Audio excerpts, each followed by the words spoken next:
Welcome back to Gold Derby. I'm Christopher Rosen. I'm joined by Joyce Ng. Joyce, last week we did our primetime Emmy predictions, and this week our first Creative Arts Emmy predictions. Are you psyched? Sure. It's gonna be I mean, so these much are not fun. all the categories. There are way more categories than No, we what we're don't have actually all of talking them. about today. We So, have several of them, yeah, a lot of them. not all Some of them. key categories, but not all of them. So, We had some differences last week in our primetime picks, but mostly we're in a lot of lockstep, and certainly with the series winners of The Bear, Shogun, and Baby Reindeer. I think most people will have those three, even if they have differences in other categories. So I'll be curious to see how much we match on these. So we're gonna start. What do you think? Probably not as much, or maybe some of them, but probably not as much. I think that's fair. I think that might be right. So we're gonna start with drama guest actors. We'll start with like a big one choice, then we're gonna go down if you're following along our picks in the prediction center. This year for drama guest actress, the nominees are Claire Foy for The Crown, Michaela Cole for Mr. and Mrs. Smith, Sarah Paulson for Mr. and Mrs. Smith, Parker Posey for Mr. and Mrs. Smith, and Marcia Gay Harden for The Morning Show. And Joyce, I have Claire Foy winning for The Crown. So I've obviously have uh really dined out on Claire winning a third Emmy again, Yes. but I do not have her. Wow. Who do you have? I have Michaela. Hmm. Wow. Tell me why. Um, as we know, the guest categories, they're the laziest with them. Yes. They can throw plenty of curveballs, including Claire's win here 3 years ago. Hmm. I would say she would deserve it more for this guest appearance than for her season 4 guest appearance. But Sure. anyway, um, so unless there's like someone who feels like truly locked, like Nick Offerman last year, I think uh this could be one of the categories where uh we get a quote surprise winner, because I do think most people would be predicting Claire because of what happened 3 years ago. Yes. Um, but I feel like had she not won that 3 years ago, would people be predicting her now to win this with, how much the crown has fallen and, rebounded this season. But I do feel like her win for season 4, like that was just part of the whole crown sweep, another weak year, Right. right? They won literally every acting category except guest actor Yes. Yes. for Charles Dance. And then so we, Mr. and Mrs. Smith overperformed, obviously. Did really well with actors. Right. And um I feel like of the Mr. and Mrs. Smith ladies, I know you love Parker, but I think Michaela has like the strongest uh like character arc and episode. Like she's confined to one episode and she has really strong material in that episode. Hmm. So I feel like she can win this.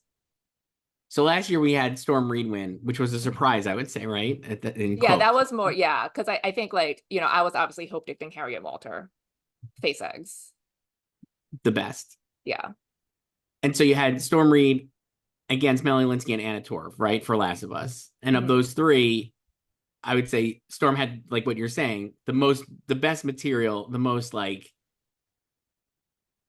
material that probably grabbed people the most, right? Or it made them feel something. Yeah, and it's like also actually like intense and dramatic, and like I love Sarah Paulson too, but that's a more funny appearance, right? And I don't know. It's a comedy nomination in the drama category. Yes, it's more comedic than her bear performance. 100%. Yes. She's hilarious. It's one of the funniest things on the whole season is her performance. And Yes. like you said, I think Parker is great, but I actually think Parker is great because of Wagner and her to get like their chemistry is great. She actually doesn't have very much to do in the No, show. and it's more about like their Mr. and Mrs. Smith lording over Donald and Maya's Mr. and Mrs. Smith and that dynamic. So I don't think it would be like so. I guess I would agree with this. I don't think there's like a risk of a vote split there, right? I think if you watch Mr. and Mrs. Smith, you would definitely single out Michaela as having the most well-rounded of the characters, right? So uh I just think Claire would win because they're lazy. I don't I have Michaela in second. I don't think that's wrong, but I think I'll just stick with Claire because even though the crown is not where it was, and they weren't infatuated with it so much, I just think they might be lazy and have her win again.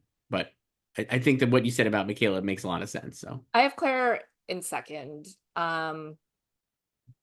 Yeah, I don't know. I think like it would just be like if she won again, it's like of course, like we like all saw this coming. We were all joking about it when her casting on season 6 was rumored and then confirmed, So it was and then obviously Olivia Colman didn't have she didn't meet time eligibility to qualify for this either. Um yeah, I guess like it's also like the crown obviously rebounded this season, but that's also because of the lack of competition too, right? Like I feel like Claire would have gone in here anyway, even if the competition were stronger. I think So so. I mean, there wasn't just a lot of like the Shogun, like the show, like there wasn't a lot of possibilities here, I guess, right? Like even so, no, I mean you could just load up on more Mr. and Mrs. Smith people like Sharon Horgan. right. Um, I don't even know who else was SNL people. Oh no, that's comedy, but who else was here in Dale drama? Dickey, I guess, right? Was Yeah, she? yeah, Fallout people. I didn't do any Fallout women. No, I guess Dale maybe was for the most season high two. profile one. Uh, Yeah. I mean, like people were putting Yuko Miyamoto, but I was like, I'm not doing that. I never did that. uh, no, this is a good. I think this is. I like I said, I think Claire's gonna win. I think all the things you said about Michaela are true. But I think this is closer maybe than people think, just because of what you said. So. For drama guest actor choice. The nominees are Nestor Carbonell for Shogun, John Turturro for Mr. and Mrs. Smith, Jonathan Pryce for Slow Horses, Paul Dano for Mr. and Mrs. Smith, and Tracy Letts for Winning Time, Rise of the LA Lakers. And Joyce, I have Jonathan Pryce winning for Slow Horses. Wow. I have John Turturro. Okay. So I've been anti-dicting John Turturro. I just don't really understand the nomination. I love him as an I actor, think that's getting but in the way of your clarity. I love him as an actor, but I mean, he is not the character. Just wasn't one of the guest actor. It wasn't one of the guest like not necessarily the performance, just the character wasn't one that stood out to me. Jonathan Pryce, I feel like as a double nominee, also already campaigning, which I love. Slow Horses overperformed. I could just see him winning this. And I actually have Tracy Letts in third because I love that performance. It's one scene basically in that episode. And Just like Marsha Gay Harden. kind of like the fact that he got nominated to me is like, oh, maybe that it's like not unlike I don't think he'll win, but I don't think it's unlikely. This is a long way of saying I don't Nestor Carbonell is like way out in front, it feels like in the odds. I just don't really believe that uh is it should be as I don't think he should be as out in front as maybe he is. I think there are a lot of Shogun fans online Okay. and who feel perhaps more strongly about the show than the voters do. Maybe clearly since it kind of underperformed with actors, you know. But I have John because, however you feel about his performance, which you clearly do not like, No, I didn't say it that. was, I like his performance, but I but just it's don't not think your favorite. the characters the character had no impact to me on the show. Like Paul Dano is much better on like his character had such a much bigger Oh no, I impact on the prefer show. Paul Dano to John Turturro, but I think like John, it's like similar to Michaela, where he has one episode and it's also early in the season. That's also why I always had him in my nomination predictions. I'm like, if they just saw the first couple episodes, like he's in Mhm. it, so like he's in. Right. And it's John Turturro, highly respected, a former Emmy winner for Monk. So, and I think the performance is fine. I think again, similar to Michaela, he has just the episode and a lot of material there. And I think like if you're kind of just a casual viewer of it, I think that might help with guest categories because like it is, one and done. Whereas like someone like Paul is throughout multiple episodes. And like I do love the reveal of like who he actually is in the finale, like Hot Neighbor. And I do want him to win only because the Emmy would be engraved with Paul Dano as Hot Neighbor, which is just fantastic. Really good. I think we should all try to manifest that. um so I don't like yeah, I agree about Nestor. He first in the odds? Mm-hmm. Yeah. I don't know. Jonathan would be fantastic as well. Um but I I feel like Gary Oldman would win first before he would. What if they both win, like we talked about last week? That would be great. I mean, I would love it if all three of them won. I have John in second, so I don't like dislike this. I don't want to say like I dislike this performance. I just think of all the like we talked about this when we were doing the nominations. Like if you had gave me a list of like the characters and actors from this season of Mr. and Mrs. Smith, I just would have him lower than the other three that I really like: Ron Perlman, Right, Paul but no, Dano, he's in, so that's and irrelevant Wagamora. now. But I mean, he's in, but I think I feel like he's in because of his stature. Now, maybe But that why would can't maybe he also win because of he his can, stature? but like you just said, like Claire Foy's not going to win, but why wouldn't she win, right? Like it's like the same thing. They could just be But really lazy, and maybe Claire and John both win. So yeah, maybe but I I should have just said John like winning. John is like Michaela to me. Yeah, but I think John is more like Claire, so maybe I should have John in first. Like Yeah. Michaela would be more like Jonathan, maybe. No, like Michaela and John are like in terms of their shows, like that's the I the guess I'm same kind wondering, do of. they care about the shows, and do they just think about the actors and their status in the I industry? don't think they think about these categories much at all, but I think if you've seen it, um I think if you're a true fan of the show, I think you might love Paul the most. I don't know. That might just be my own bias. You I mean, might be actually, I right. love Ron Perlman the most, but I he's mean, I not think you here. might be right. Of these, I think. Well, let's say this: since Ron Perlman's not nominated, if you put Paul and John together, like if you love Mr. and Mrs. Smith, I think you would say Paul was your preferred choice over John. No disrespect to either actor. Yeah, but I think there might be people like I mean, there are definitely people who have not seen the show and they're probably not gonna watch the show before they Sure. vote on August 15th, Right. right? They're just going to vote then who they like. So, or maybe you checked out, you haven't finished the show and you checked out the first couple episodes and John is in the second one. Right. I know that goes against what I was saying with Michaela because she's in a later episode, but it's I mean, like Claire's like in the finale, so it doesn't really. yeah, but I do think people have seen like all of The Crown. And they already So know Claire. So, yeah. Um, but they're also two different races. Like I don't think there's anyone like Claire in this race, you know? no, I don't think there is either. But we'll see. That's interesting. I also think, I guess this would go to me, and again, another maybe demerit. I don't even know if it's anti-dicting John because I have him in second, but another reason I would say I wouldn't be so quickly to put him in first is because, like we were saying, I think Michaela is like head and shoulders above the other two in her category. But like we're saying here, I think Paul and John are much closer if you like the show. But maybe it doesn't matter. Like you're saying, maybe they don't watch the show. They just watch John's episode and it doesn't Yeah, I matter. mean, I would love it if Paul won again, but I kind of also feel like maybe they might not take that performance as seriously, you know Hmm. Yeah. what I mean? So Uh, this one I'm gonna guess is more less we're more in lockstep on, I would imagine. A comedy guest actress. I almost said drama guest actress because it's so dramatic. The nominees are Jamie Lee Curtis for The Bear, Caitlin Olsen for Hacks, Olivia Colman for The Bear, Maya Rudolph for SNL, Devondre Randolph for Only Murders, and Kristen Wiig for Saturday Night Live. And I have Jamie Lee Curtis winning for The Bear.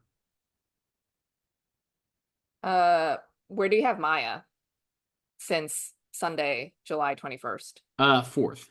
I don't think I don't know. I have Caitlin Olsen in second and Olivia Colman in third. Maybe I could put Maya in third, I guess. Um, it's funny because like after, Kamala Harris was named Joe's VP 4 years ago on August 11th, 2020. It was like, oh, she's gonna win the Emmy. And she did. And she won 2 Emmys actually. So what we're So saying is maybe season 3 of The Bear, Jamie Lee Curtis, Ice Chips.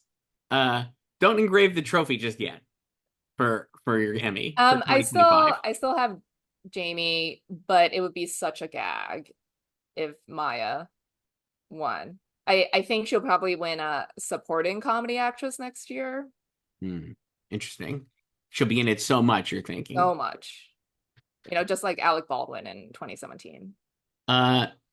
Yeah, I have Jamie Lee winning. I don't know. I still have Caitlin in second. That's maybe a Hope Diction, but I mean, if you're going on what I would prefer, it would be Caitlin Olsen. She's the funniest. It's just an incredible performance. So, but Jamie Lee Curtis on The Bear is obviously like also very good, undeniable, even if it's a different flavor of performance and not a comedy performance necessarily. But again, the category officially is called Outstanding Guest Actress in a Comedy Series. So it doesn't have to be funny performance. There's no like qualification on Correct. the performance. It's just a guest performance. Where do you have Maya? We colloquially call it comedy guest actress. Yes. But, Where do you have Maya? I have Maya in third. I'll move her up to third too then. Okay. I've always had her in third, so I haven't changed anything since Sunday. I kind of want to move up Divine Joy Randolph just because I rewatched Sitzprobe and she is really funny in it, as it turns She's out. always been funny. She should have already been nominated for Yeah. Only Murders. Yeah. So comedy guest actor choice. The nominees are John Bernthal for The Bear, Ryan Gosling for SNL, Christopher Lloyd for Hacks, Bob Odenkirk for The Bear, Will Poulter for The Bear, and Matthew Broderick for Only Murders. And this is maybe stupid, but right now I'm going to have Christopher Lloyd winning for Hacks. I have him too. Why? Bernthal last year was nominated for Looking at the Camera. For But 3 we all seconds. thought he would win because it was going to be season 2 episode that he's nominated for this year in mind. And then he lost to Sam Richardson, a much more comedic performance on Ted Lasso. And I just feel like, why are we like, I know why we're like, a lot of people have him in first, but I was like, I just think like Christopher Lloyd has the funnier performance and has the stature obviously in the industry. And I was like, I think he could win. Basically, that's it. I don't really have a lot of other rationale. I just like, I don't think John is like a lock here for this. Well, I feel like a lot of the focus is on John and Ryan. Yeah, I could see. I actually have Ryan in second. I think it's a very strong possibility he could literally win just because he's Ryan Gosling. And I feel like Chris can just sneak in there and win because like no one is talking about him. And this could also be another similar to last year when they gave us the shock win of Sam Richardson. It's like this could be another like surprising win because most people are expecting John Bernthal again or Ryan Gosling. So, and like, it's like, yeah. So I think like on Hacks, like, it's a funny performance, right? Larry Arbuckle, iconic, 2 fonts. And I think it's like, it's also a character you want to see again next season, like, when they make the movie and everything. And yeah, obviously icon, legend. And I think with like what you're saying with John, it's like, why didn't he win last year? Like did he split that many votes with Oliver Platt last year? I don't know. Yeah, I don't think so. Like that, I just kept going back to that. I was like, he should have won last year for this performance, right? Like they were voting on season 2, really, for him, especially. Like he's not in season 1, and they didn't That even also nominate him. just it makes me think like of what I've been saying. It's like, how much do they actually care about the whole ensemble of The Bear? Because it's like they also dropped Oliver this year, right? He couldn't convert his guest nomination into a supporting nomination when he had a go-to tape with his Steve Bartman monologue. Yep. So I don't know. And then like with Ryan, like, yes, like the buzziest episode of the season. I don't know. Again, I don't think they think about this like that much, but like he, is an infamous breaker. Like he breaks in all of his sketches. And I just kind of wonder, like, do they think about that? Like he's breaking character are they just thinking about like the opening monologue with the song and everything? I think they're thinking of the opening monologue with the song and Beavis and Butthead, where he did break, but like that's it, right? Basically. And I mean, like, I feel like you've been off SNL for a while, and like I know you're not hot to predict it, but I also don't think it's wrong. I mean, like the last I few, mean, so I like have Ryan in second. I don't have him in right, sixth. right. I mean, like so Sam won last year. The only SNL host was Pedro Pascal, didn't win. Nathan Lane won 2 years ago. Gerard Carmichael was nominated. Then Chappelle won for SNL against Baldwin, Daniel Kaluuya, and Dan Levy. Eddie Murphy won against Adam Driver for SNL and Brad Pitt for SNL. Hilarious that that was an actual thing.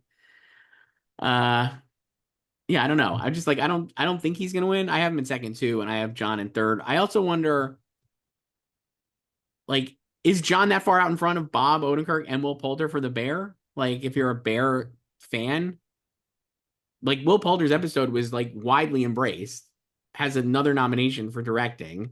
Not that it matters, but like clearly, like that episode had a lot of fans just in general. If you like the show, you like that episode. I mean, I just have the three of them here all in a row. Yeah, same. So I have John, Bob, and Will in that order, but I'm like, I don't know. Is John that far out ahead? I guess is what I would say if you're a Bear fan. I think it's also people relying on the perceived strength of the bear, and I feel like we have to make adjustments after nominations where it's clear like the show is not like a Succession when Yeah. we expected it to be like Succession. No show can be like Succession, but we expected like the overload in nominations, right, for acting especially. And also like, hey, Succession was unable to win guest except for That's Cherry Jones. that's what I was just You gonna know, say. Is that Succession in these categories is not as good as maybe you would think, right? Like, yeah, they just got Cherry Jones and then never again. so I don't know. I don't like again. Like it seems like everybody just put John It Bernthal in could be for the first. bear, it could be Jamie Lee Curtis. And maybe Right, never again, maybe more, I don't know. right. But like maybe this year it could just be Jamie Lee Curtis. I honestly think that's true. And I feel like everybody put John Bernthal in first, and everybody did this last year too. I think we both had John Bernthal in Well, first. yeah, we had him like he was predicted last year because of Fishes. And then he Because didn't win last year for Fishes. So why would he win yeah, this and year then for Fishes? they created the John Bernthal rule with, you know, it'd be 5% of the episode for Mhm. guests to qualify. Um, So you could say yeah, maybe he wins this year for Napkins. I actually prefer him in Napkins than I did in him in Fishes. But I don't think that, like you said, I don't think I don't Napkins is think strong that enough to as get a him to win. it's like I don't think season three is as strong enough Right. to have that same to give him that same kind of lift as we Exactly. thought Fishes would last year. And so I just keep going back. I just I was just like, yeah, he didn't win last year for this. Why would he win this year for this? But maybe we'll be, and they maybe they're just lazy, like we've said, and they're not going to think that much about this category. And there you go. But I think if they're lazy and not thinking that much about this category, they'd be more inclined to pick Christopher Lloyd, who is someone who has been famous for decades and like widely beloved as a legendary actor, or Ryan Gosling because he's super famous and like has I'm Just Ken still haloing around him, even though it's not for that. You know what I mean? Like I still think that could have a fact play a Christopher role. Lloyd also has a perfect Emmy record. He's Mhm. currently 3 for 3. I mean, granted, he has not won since 1992. Yeah, So, but still. yeah, So, um, and we know they like hacks. That's the other thing. You know what I mean? Like, yeah. it, Like Laurie Metcalf overcame like what was it? It was like a quadruple vote split 2 years ago. let me ask you this. Yeah, I was just going to ask you this then. If Christopher McDonald was in here as another, like, would you be as confident in Christopher Lloyd if he was there were other hacks actors here? No. Okay, same. So I think that helps him even greater because he's the only hacks actor here. I also love those there were several tweets last or I guess 2 weeks ago now when this runs after nominations when people were like can't believe like Bob Odenkirk might win his Emmy for The Bear after losing 70 times for Better Call Saul. I'm like he is actually an Emmy winner, just not for acting. He has Yeah. writing Emmys. I Also, mean, I wish he won for Better Call Saul, he's also but not going to win for this. yeah, like he is Uh, an Emmy winner. Next up is TV movie Joyce. Mr. Monk's Last Case, Quiz Lady, Red, White, and Royal Blue, Scoop, and Unfrosted. And I have Mr. Monk's Last Case. I currently have PJ winner Quiz Lady, but I do want like my fave, Mr. Monk, Last Case. I will say I haven't watched any other ones. Like the only one I've seen is Mr. Monk's Last Case. I've actually seen all of these except Mr. Monk's Last Case. Wow, look at us. And my pick would be Unfrosted, which is really funny and very Of course good. it would be. But I think I just am going on like vibes, I guess. I don't know. Quiz Lady, like you said, won PGA, so it should maybe could win here. Maybe again they're not thinking about it that much, but I don't know. And if Quiz Lady wins, Sandra Oh will finally become An Emmy an winner. Emmy winner. I'm gonna put it in first. Fuck it. I don't care. I don't really care about these movies. No disrespect. It's kind of sad because last year was fun when all of the TV movie nominees had other nominations, including several above the line, Yes. and now we're back to the norm of the TV movies not having any other nominations. Like none of these things have any other nominations in any other Should they categories. rethink this category somehow? I don't know. It's like I feel like so Mr. Monk's Last Case to me feels like a TV movie, right? It's a Well, it TV is a show. TV movie. Yeah, but these other movies I would argue are not TV. They're not in the spirit of TV movies. Quiz Lady is a movie that just happened to be released on streaming. If it was in the theaters, if this was 10 years ago, that would have been in the theaters. Like Mr. Monk's Last Case would always be a TV movie, whether it was now, whether it was 20 years ago, whether it was 10 years ago. But Quiz Lady, Unfrosted, even Scoop, those are like quote unquote real movies that are just not in movie theaters to me. Red, White, and Royal Blue too.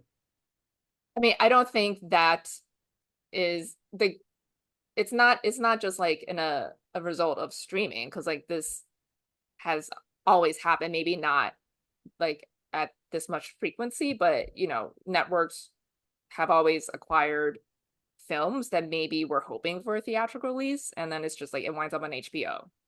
Yeah, You it's know, just way it's more like frequent now, right? Like yeah, it's that's because of streaming. Like it's like these things are on streaming. It's not maybe I mean, you know, like HBO had Great Lillian Hall. You know, it's like yeah. the same thing. It's No, I like they know. I like this type of thing has always happened. Like I understand what you're saying with Monk's Last Case because it's an extension of a TV series. So it right, was never going to play in theaters. right. It could have, but that was never the goal. It's kind of like the Columbo movies, you Yeah, I know. mean that's what I mean. Like I don't know, like I don't know what the tweak would be to the category, but I guess there's not much you could do, like you said, like the way the industry has moved. But I'm like, these are not No, I traditional just think TV like movies. it's just, you know, TV movies, like movie of the week.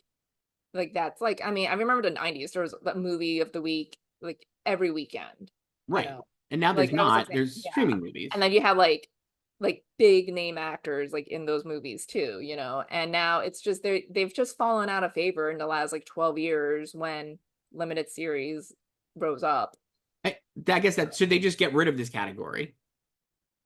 No, Like, because I like these movies still exist, so it's like good for them to have a place. I think it's just they I mean, you know, like Red, White, and Royal Blue has an audience, right? Like it's successful, huge it's a hit. hit. Yeah. It's just not an Emmy friendly audience, you know?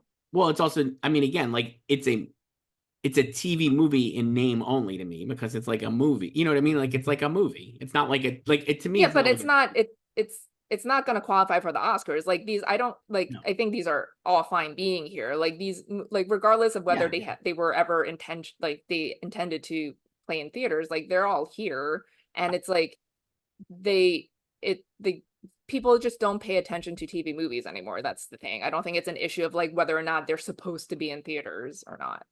yeah. I mean, I just wonder if the category is like outdated because of like what the industry. I think Maybe it's there's just a TV better way to movies call it. are outdated in a way, and I don't know, but maybe next year we'll have another year like last year where it's like, you know, we'll like Prey getting in and like writing, directing, you know, and like Weird getting an I mean, acting. but even last year, those movies were like real movie. I just feel like I don't know. I don't. Maybe there's a You're maybe. just such a film guy that like you're like Well, yeah, because these are real movies. They're not like TV movies. There's a difference. There is a difference, and yeah, but like like they're here and like they're it's like here's the thing, if you I'm not. ignore the streaming, like if what if these were just like on linear cable?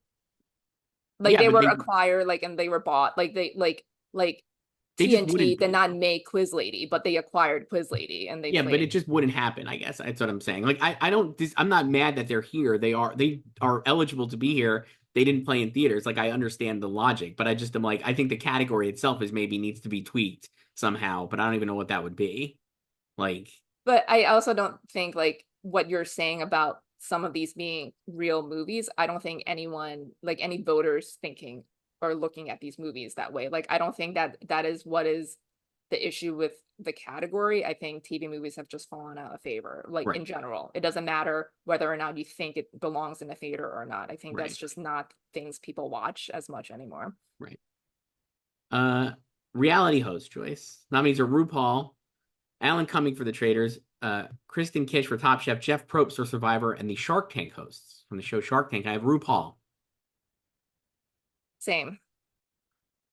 Somebody in the comments last week, Joyce, said that you were misrepresent. Someone was giving you misinformation about The Traitors season 2 being worse than season 1. Oh, that was one of our mutual friends. You know who it is. Yeah. Yeah. So they were apparently giving that was not the take from this commenter said You that know that what? I don't care. I don't watch the show. I'm just I saying, don't care. I'm just passing it along. What we were saying last week was that Traitors has a better shot of winning series than Alan Cumming beating RuPaul, and I still think that's true, right? Like you'd agree with that? Yeah. Um, Rue has won. This will be the ninth consecutive win Yeah, it just for feels like I don't think that Rue. RuPaul would lose. When I think Rue's Rue's first win was in 2016. So that's that was still during the Obama administration. It's pretty great. I love when I could do that with things where like this is so old that it was the Obama administration. Yeah. And like they don't care. No, I don't think so either. Nothing else to say here. Game show host choice. The nominees are Kiki Palmer for Password, Pat Sajak for Wheel of Fortune, Ken Jennings for Jeopardy, Steve Harvey for Celebrity Family Feud, and Jane Lynch for The Weakest Link. And I defaulted to Kiki Palmer here for Password. Basically, she won last year, but I don't know. Uh Same. I do have Pat in second just because retired. But I don't know how much weight that will carry. I wonder if Ken should be in second. I don't know. I also don't watch any of these shows. I used to watch Jeopardy and Wheel of Fortune every day when I was a kid, but I don't watch them anymore, really. So last year, who won? Kiki Palmer. Yes. Uh, I don't know. That's what I just went with. I could see. Well, last year was Ken and Olivia Maya Bialik nominated here. Were they both nominated? Yes. And so, if it was just one last year, would one of them have won? I don't know because I feel like we'll do Jeopardy, the game show next. I feel like Jeopardy is going to win game show, but I don't think that matters necessarily to this. Like we were saying, like, but I don't know. I'll keep Kiki Palmer in there because of like just general osmosis since she won last year. But I think Ken should be in second and then Pat in third, even though he's retiring. I don't know. Yeah, like I don't know how much Mayim and Ken split last year. Well, I think there was a lot of people who liked Mayim on it, right? And like it was a different time. Maybe Yeah, but Ken was more I don't fraught. know. Now Ken is not as fraught as Mayim would have been. I don't know. Yeah, but then again, it's a different race, right? Like you have Pat here who's gone now, Right. retired. So it's like I wouldn't feel that way about Pat last year, right? No, no. I don't know. I might put Ken in first at the end, but we'll see. For game show, nominees are Jeopardy, Celebrity Family Feud, Wheel of Fortune, Password, and The Price is Right, and I have Jeopardy winning. Same. What is a category we're not going to think about very much? This one. Variety Special Live Choice. The nominees are Super Bowl Halftime Show, the Oscars, the Tony Awards, the Greatest Roast of All Time, Tom Brady, and the Grammy Awards. And I have the Greatest Roast of All Time, Tom Brady winning. I have incoming Emmy winner Usher, obviously. I was just looking at past winners in this category, and I was like, what if it's just a roast? I mean, like, maybe again, overthinking it, but the Super Bowl halftime show is not a guarantee to win, I guess, is what I would say. I mean, we all know it's not as good as the one 2 years ago. And But so I think it that, was still a great production, and but like I think it has like the biggest like scope of all of these here, and including with what Usher did on stage. And obviously Rihanna did not win last year, but she also lost to a retiring Elton John. certainly like Elton John was like a big deal, right? And like so Rihanna Yeah, lost last year, like you said, the greatest Super Bowl halftime show of our life, the Dr. Dre Eminem one won. Uh Colbert won for his election night special in 21. The Super Bowl halftime show with The Weeknd did not win. which was not great, Bob. The Jennifer Lopez Shakira Super Bowl halftime show did not win, lost to Norman Lear, which maybe makes sense. Yeah, that was Uh when they were like the live in Big front of one. the audience, like it Yeah. went back to back. Yeah. So And then like so I don't know, I was just like I just was like, based on the past winners, I don't know. I felt like of all of these, that roast at least had like maybe more of a cultural impact than anything else, even if people didn't really love it.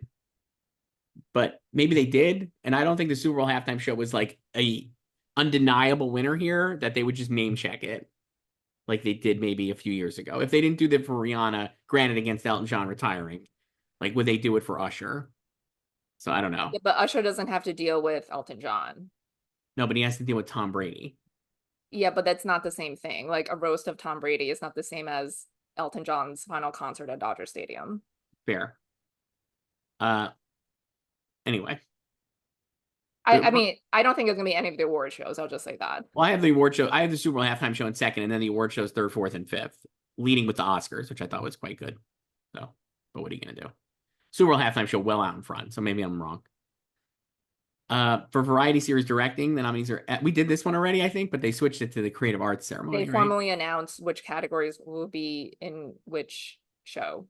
So just to recap, the nominees are SNL, The Daily Show, Jimmy Kimmel, and Late Show with Stephen Colbert, and I have SNL, and I believe you do as well.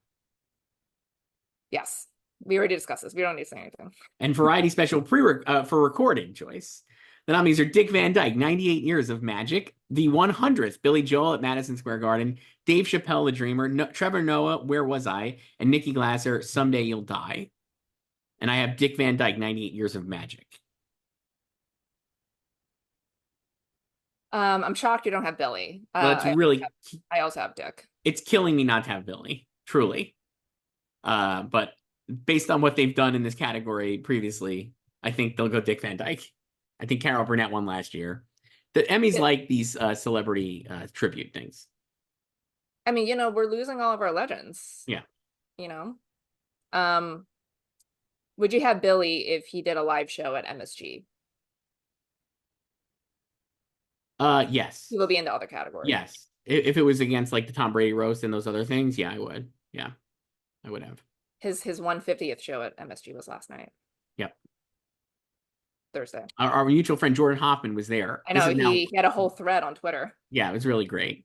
He did we're pre-recording this, so by the time you could read Jordan's review of that on vulture.com, Joyce, he did it for Vulture. You're just plugging so many sites now for him. I just like Jordan. He's a good dude. Variety special directing. The nominees are the Oscars, Dick Van Dyke, 98 Years of Magic, the Tony Awards, Dave Chappelle, The Dreamer, Trevor Noah, Where Was I, and Tig Notaro, Hello Again, and I have the Oscars.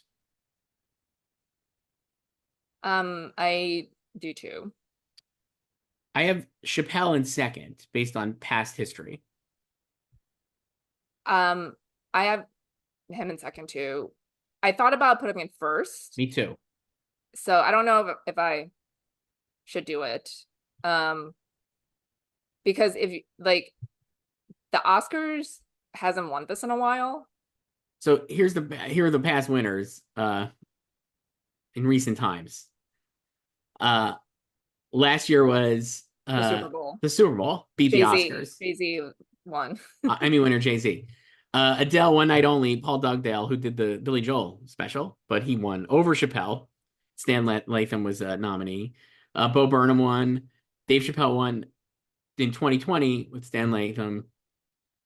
Springsteen on Broadway, the Oscars again, Grease Live, SNL, Tony Awards. I don't know. So that was why I went with the Oscars. I just think And Hamish Hamilton won last year with Jay-Z, but I don't know. I could see Chappelle winning. There's a long way to go around, even though it wouldn't be him, it would be Stan. Yeah, I don't know. I think there's like yeah, again, it's been a while since the Oscars won, and there is no like musical thing here. So I think the Oscars could win basically just because I'm Just Ken was so well done, right? Like that Yeah, was part of the reason why I picked it too. It's like the most memorable thing to happen at the Oscars in a very long time, other than terrible mistakes like Will Smith slapping Chris Rock or mistakes. Anthony Hopkins winning Best Actor and doing it last. So it was like a good moment for the Oscars. Variety series writing, Joyce. Did we do this last week too? Did this move? Yes. So just quickly, the nominees were last week tonight, The Daily Show and SNL, and we both had last week tonight. Yeah, nothing to say. Animated program. A lot of our viewers love this category, Joyce. The nominees are X-Men 97, Blue Eye Samurai, The Simpsons, Bob's Burgers, and Scavenger's Reign. And I have X-Men 97 winning. Same. I still haven't watched any more of it, sadly, but What I've watched is good. Name value here helps. I have Blue Eye Samurai in second. same. For voiceover performance, we have Emmy winner Maya Rudolph, Hank Azaria, Sterling K. Brown, Alex Borstein, and Hannah Waddingham. And I have Maya Rudolph winning for Big Mouth. Another one here for her. So, Nothing else to say, really. yeah, I don't know. Just Congratulations on your Emmy, Maya. congratulations. And see you next year for playing Kamala Harris. I I have Sterling in second. Wow. I think like he's just an Emmy fave, you know? Fair. So it's For like and narr like him being the first nomination for Invincible, like just full LOL. for narrator, the nominees are David Attenborough for Planet Earth 3, Angela Bassett for Queens, Morgan Freeman, Life on Our Planet, Paul Rudd, Secrets of the Octopus, two-time Emmy nominee Paul Rudd, and Octavia Spencer, Lost Women of Highway 20. I have David Attenborough for Planet Earth 3. Same. Don't think they put a lot of thought into this, so I'm not either. No, just again another one for him. I know people want Angela to win. I don't think she can take him down. I don't think so either. For structured reality program, the nominees are Queer Eye, Shark Tank, Love is Blind, Antiques Roadshow, and my fave, Diners, Drive-Ins, and Dives. And I have Queer Eye winning. Same. It's won several Emmys. Yes. So I don't watch any of these. For unstructured reality program, the nominees are Welcome to Wrexham, Love on the Spectrum, RuPaul's Drag Race Untucked, Vanderpump Rules, and Below Deck Down Under, and I have Welcome to Wrexham.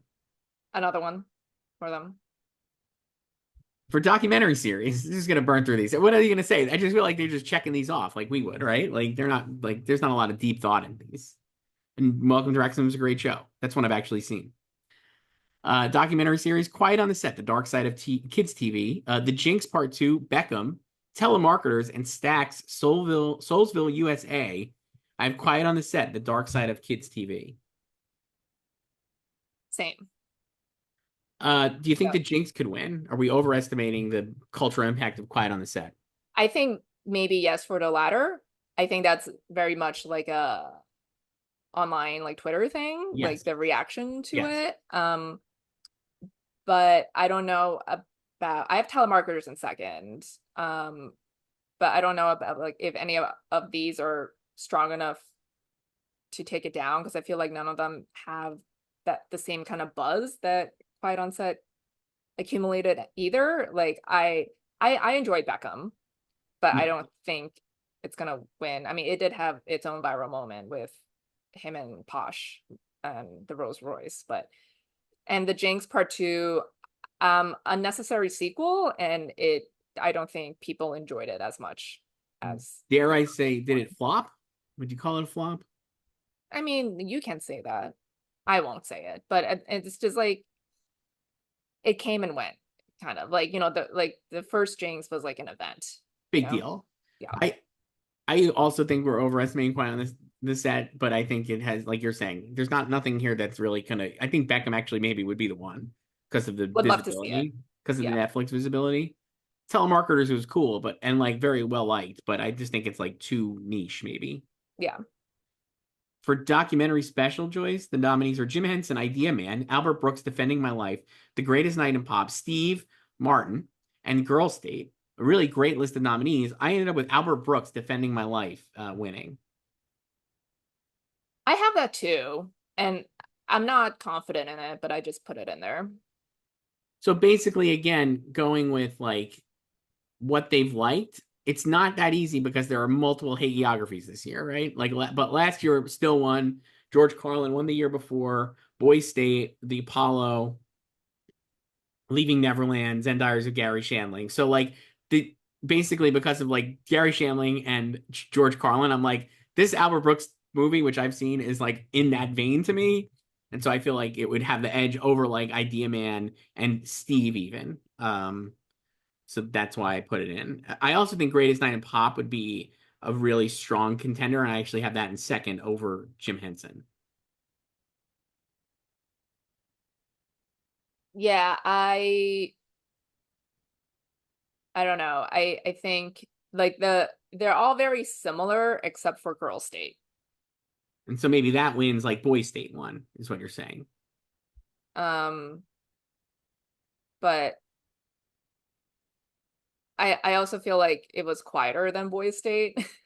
It was. That's why I actually have graded. Like, I think you could put Henson, Martin, and Brooks in the same bin.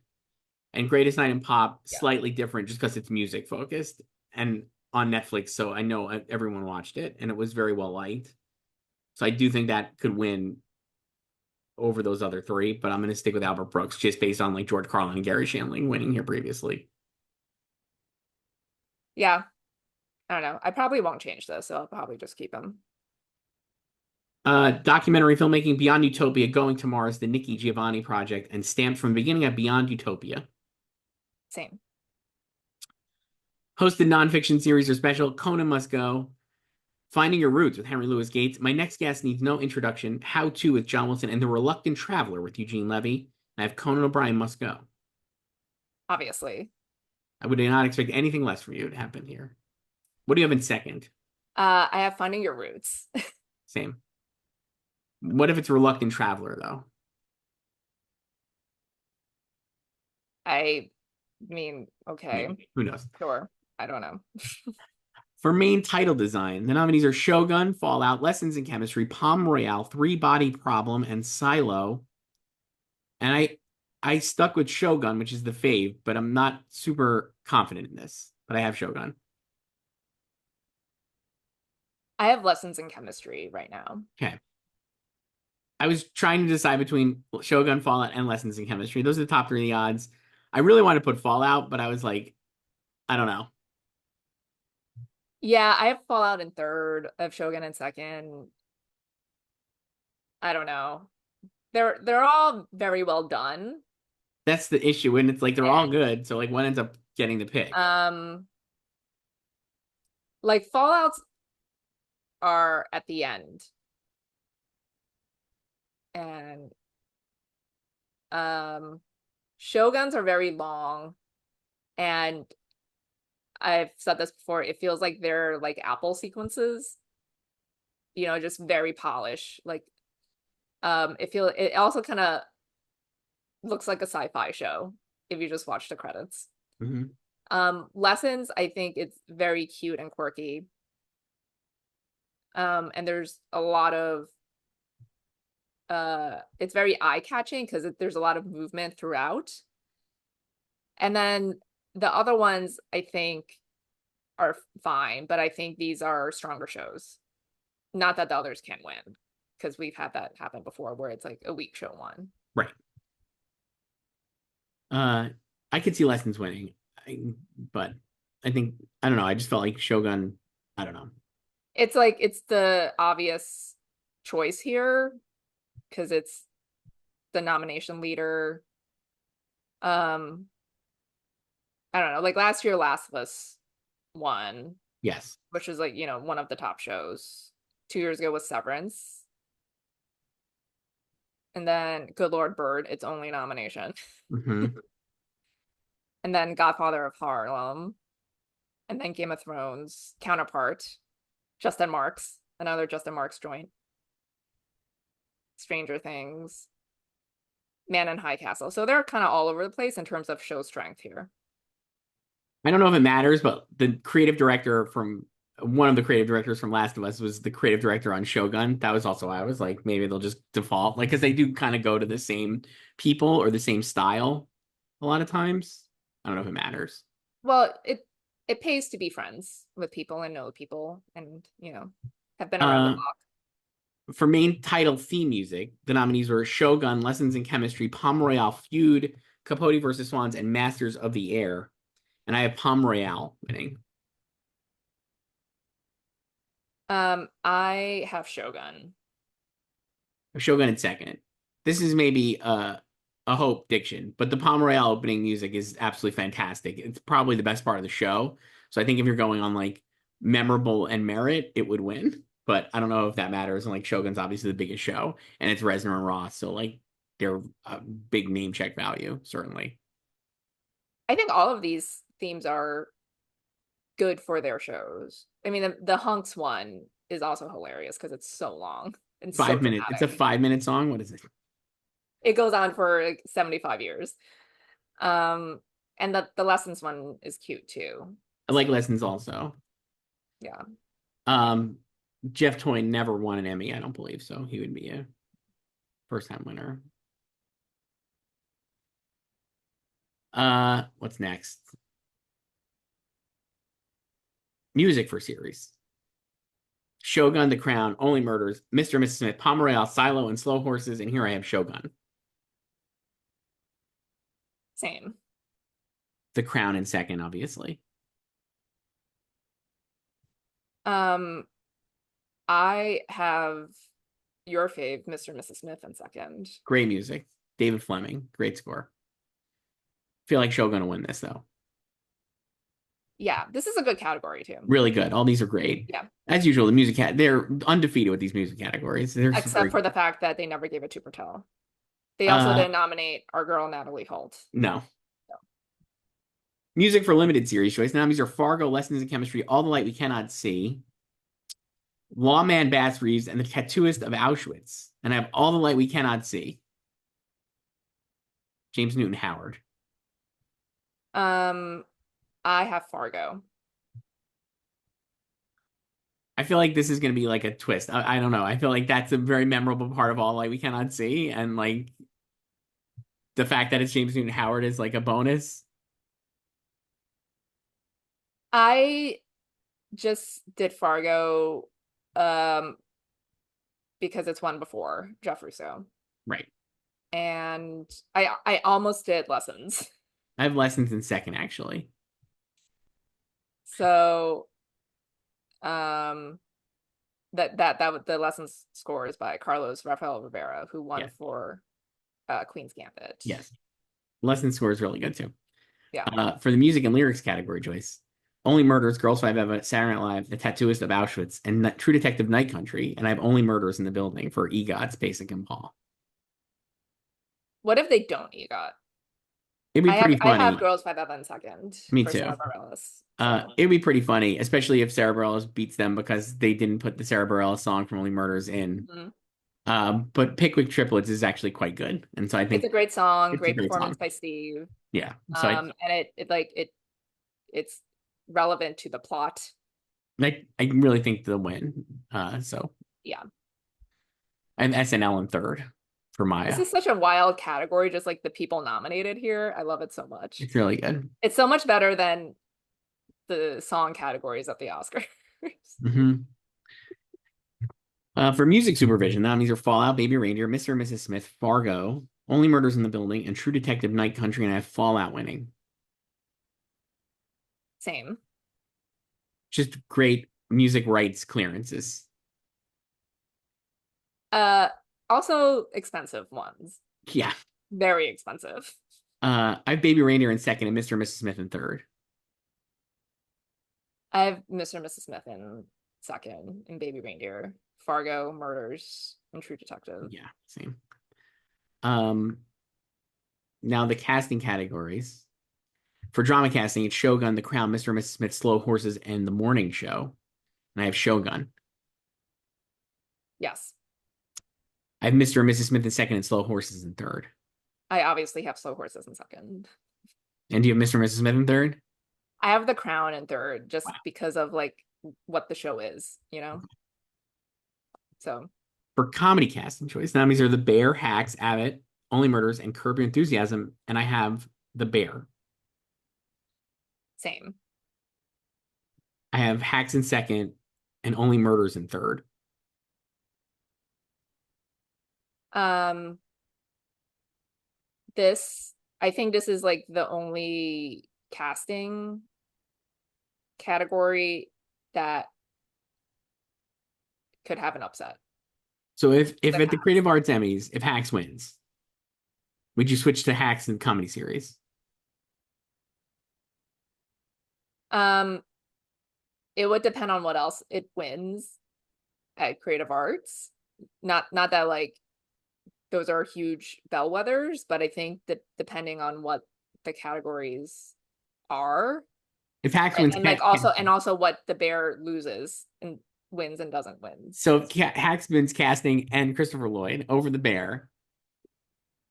Are you going to switch to Hacks? I might, but like with Christopher Lloyd, that's not as surprising to me because I'm predicting him. I think it would be more telling if Caitlyn won. You Well, if know? Caitlyn won, I would have Hacks, and Yeah. I'd have Bear in third maybe at that point. But I don't think that's going to happen. But that would be great. Yeah. Um, and I don't know. I think it will just be like the series favorites. Yeah, and so we get to limited series. Yeah. This one was really obvious to me, but Baby Reindeer, Fargo, Feud, True Detective, and Ripley, and I have Baby Reindeer, obviously. Yeah. So Just it seems like this is like an undeniable win for Baby Reindeer. While I've been soft on the show and Richard Gadd, and people are mad at me for not picking him in lead actor. Joyce, you'd be shocked to know that people are upset that I have Andrew Scott winning there. I think it would have no doubt win casting. and that's also casting is what like half their campaign is about, right? It's like how they cast Martha, you know. Obviously there's Incredible. also some baggage with that too, but Yeah, but it's just an incredible still, that performance. doesn't like they don't care about Incredible that. find, incredible performance. Like she's so good, Jessica. And that's it. Those are the creative arts categories that we could pick, Joyce. So bookmark this. I guess we'll be back to make these final picks in early September. Yeah. So, and then you like many people will overreact to the winners and then change a bunch of things Hacks. I'll for have not Hacks winning happening. several things. So, how many people freaked out about Succession not winning anything last year and Last of Us winning 8 and then they switched to Pedro and Bella? Me, I think. Did I do it? You did, but then you ultimately switched back to Kieran and Sarah because you're like, they're my faves. It's just stupid to not, right? I mean, like, how do you not? So, emails, Joyce. We have so many. A lot of emails. Let me see. Where do I want to start? We have a lot about presumed innocent, Joyce. Which just finished this week. Yeah, we're recording Yeah, this for season 2. So just as a blanket statement before we get into these emails, we're going to definitely spoil Presumed Innocent. And we're definitely going to spoil Deadpool and Wolverine. Oh, more Deadpool questions? Yeah. So if you're watching this, Go away if you care about spoilers. this is now a week after it came out when you're watching it. So if you haven't seen it already, that's your problem. But anyway, we're going to spoil the shit out of this stuff. Email us at slugfest@goldderby.com. This first one is from Patrick. Hi, Joyce and Chris. First time emailer here. Love the show and been listening for years. Joyce, we've been doing this for years, plural. Because we're old as fuck. I have a question regarding Presumed Innocence awards chances. Do we think it will be able to hold on to the buzz it has built until the Winter Awards? I know a lot of, as Joyce says, quote unquote, normies that love the show. I think it was probably the hottest show of the summer so far. The performances are all pretty strong, even if the show is a little unserious at times. I found it very entertaining and would love to see Bill Camp and Ruth Negin nominated. What do you think? I think Jake will for sure make it in at the Globes and probably the SAG Awards as well. Interested to see how the show holds up over the next several months. Thanks and have a great day. That's from Patrick.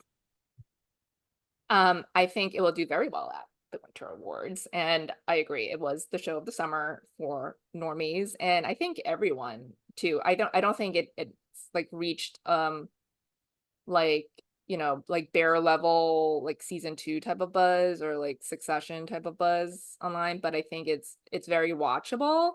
and people are watching it and continue to watch it. When I was at TCA 2 weeks ago, that was the most mentioned show, not just amongst like TCA members, but like other people, like industry people, and like people talking about their friends, other normies. Like they love Presumed Innocent.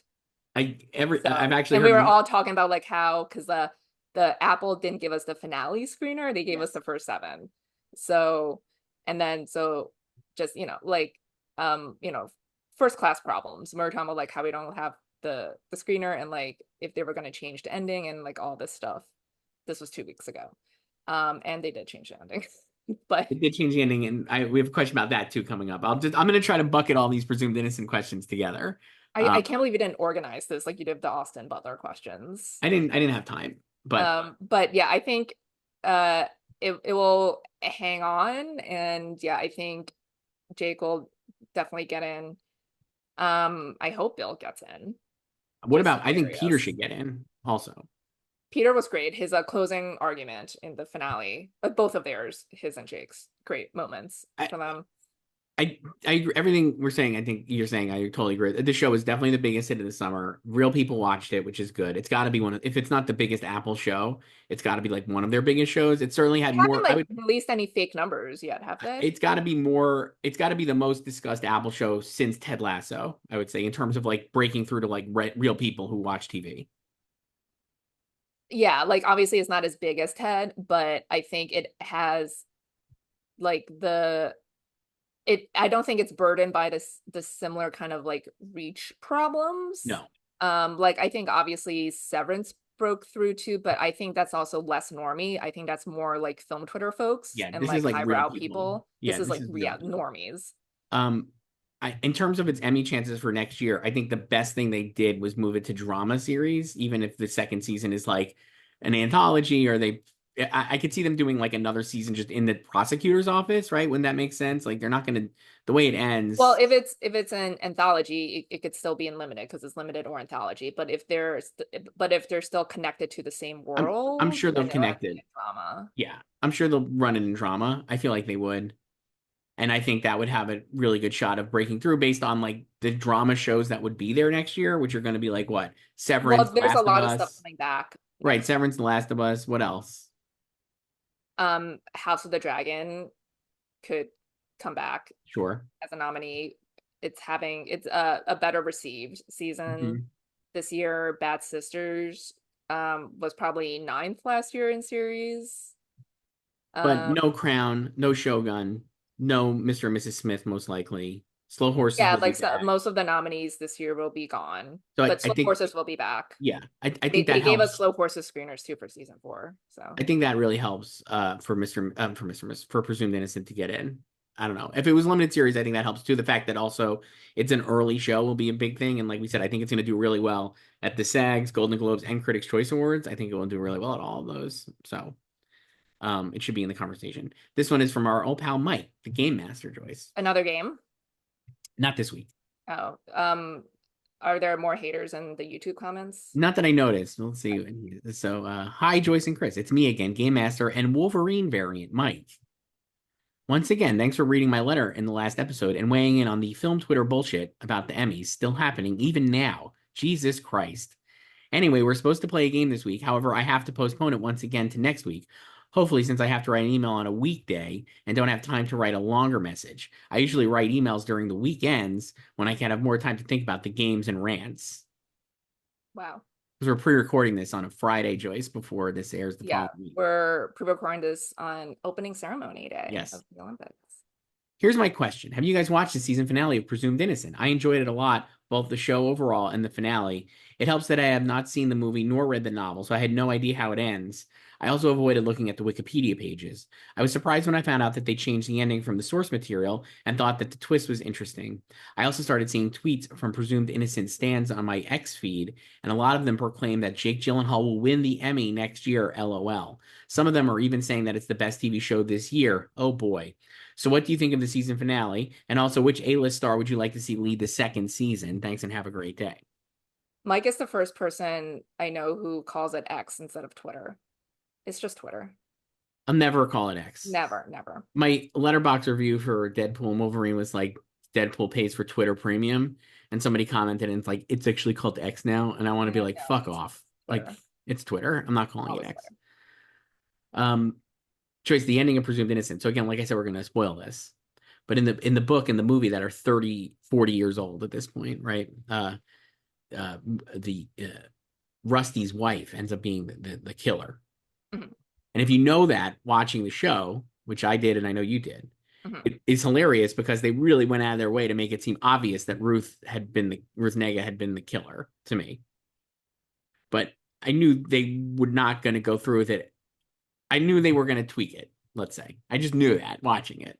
So yeah, I knew they were gonna tweak it because they didn't give us the finale. Yes, that was like a dead giveaway. Because I'm like, if you didn't change anything about this, Then you would just give us the finale, we already right? know If how it it's still ends. Barbara, you would just give Yes, it to us. yes. Um, but I think because the way I watched it was I watched the premiere and then I watched 2 through 7. I binged it like a couple days later. Yes. So after I watched the premiere, like I think the premiere really makes Barbara Ruth look super suspicious. Yes. But then I don't know which episode it was because it's been like over a month since I watched them all, but um I think by like the third episode, I think like they were telegraphing that it was like one of the kids.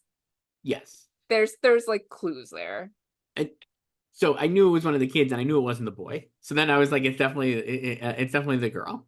They First of all, kind they of also added like eliminated like the boy pretty quickly or like yes. move him like lower down the suspects pool. The other reason I knew it was his daughter. They added the characters and they aged them up both, right? I think in the movie, in the book, they have a young daughter, right? There's no son, I think, and they aged them up. But also, I was like, oh, Chase Infinity is cast as Leonardo DiCaprio's daughter in the new Paul Thomas Anderson movie, and I was like, she's obviously going to be the killer.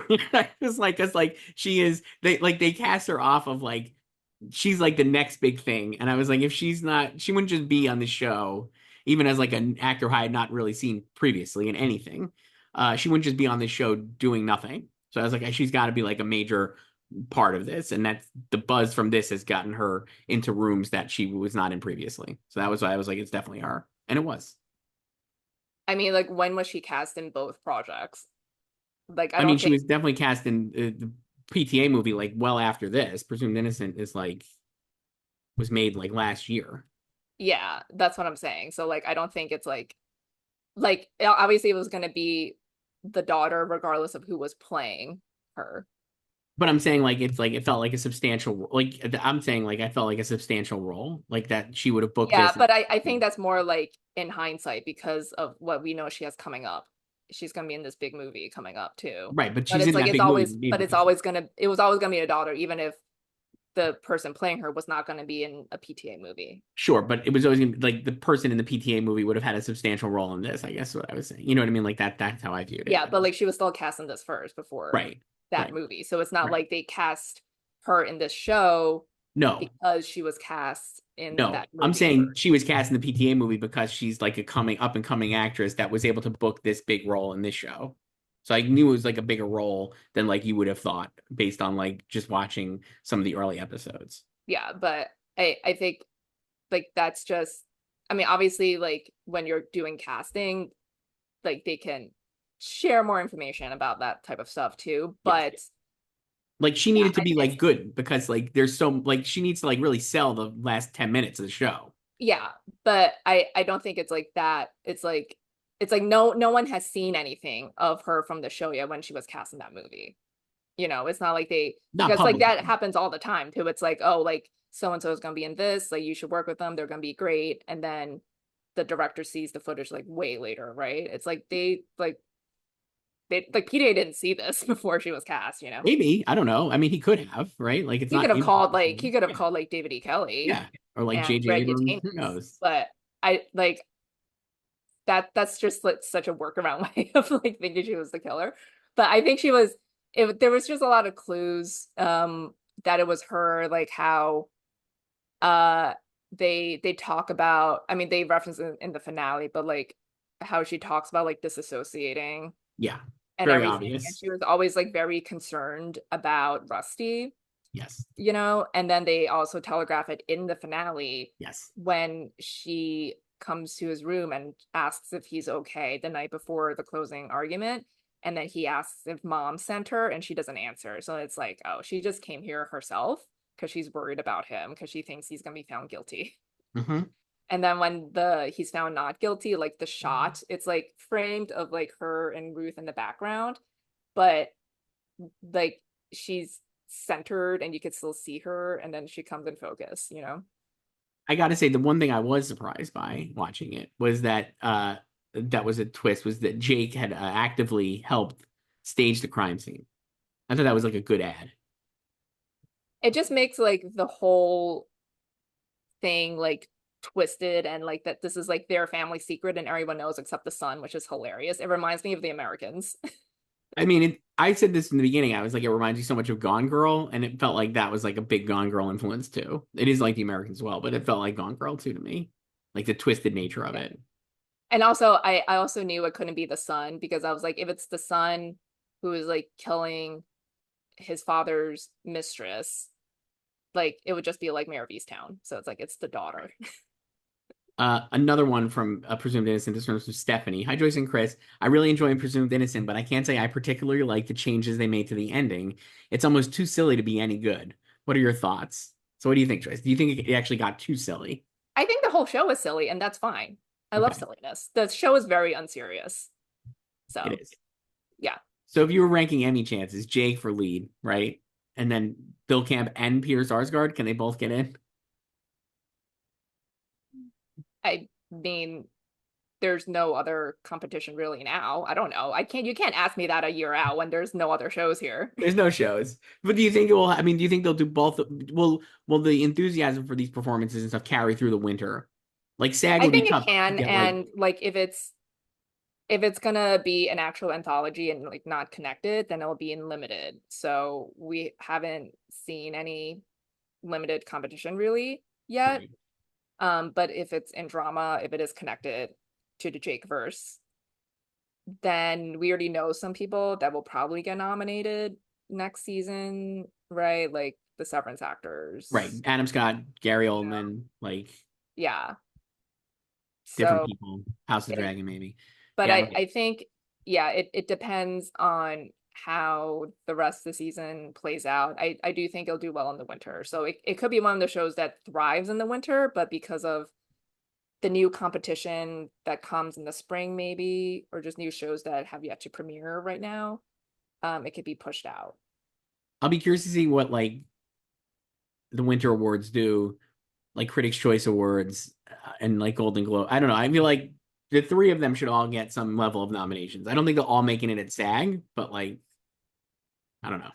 No, well, SAG only has like, one category for Yes. So each. I'm So it like, would just be Jake probably. I don't know if Ruth I could don't think get Ruth in. would make it in. Ruth is I thought she was really good in the finale. I Same. think I feel like a lot of people don't like the change either because they wanted Ruth to have that moment. But I thought like her reaction to Really good. finding out it was their daughter was Yeah, really good. I really think like good. that whole scene was really well done. Like from Yeah. the moment that Jake starts confessing that it was him who tied He's her up, like fantastic in he's the show. he's like in full like Nightcrawler creepy Yeah, mode. he's insane. It's incredible. And he's so good on it. I thought he was like everything he did in the finale. I loved. I loved their closing arguments too. I Yeah. thought his was great. Like he's like really good. It was a lot of fun. Very good show and super watchable. So I think it will go far. This one is from our pal Sarah. Email this is slugfest@goldderby.com. Hi, Joyce and Chris.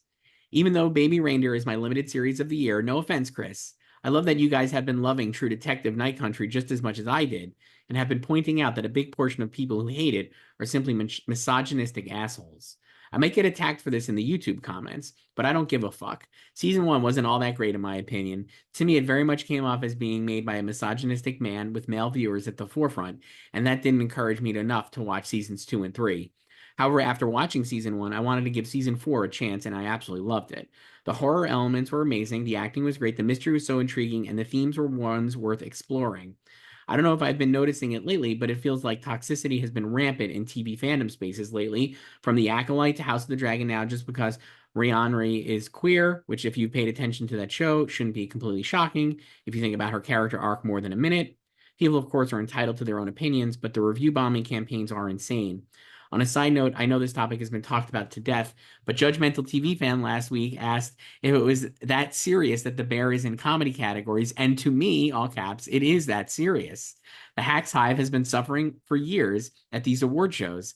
I know some people like you guys don't care, and that's fine, but God forbid people want a comedy to win the comedy award. I agree with Joyce, though, that the actors, writers, directors, etc., aren't the ones at fault, but more so the producers who submitted to the comedy categories because they were too chicken to go up against the Succession and the Shogun and the TV Academy for letting them get away with it.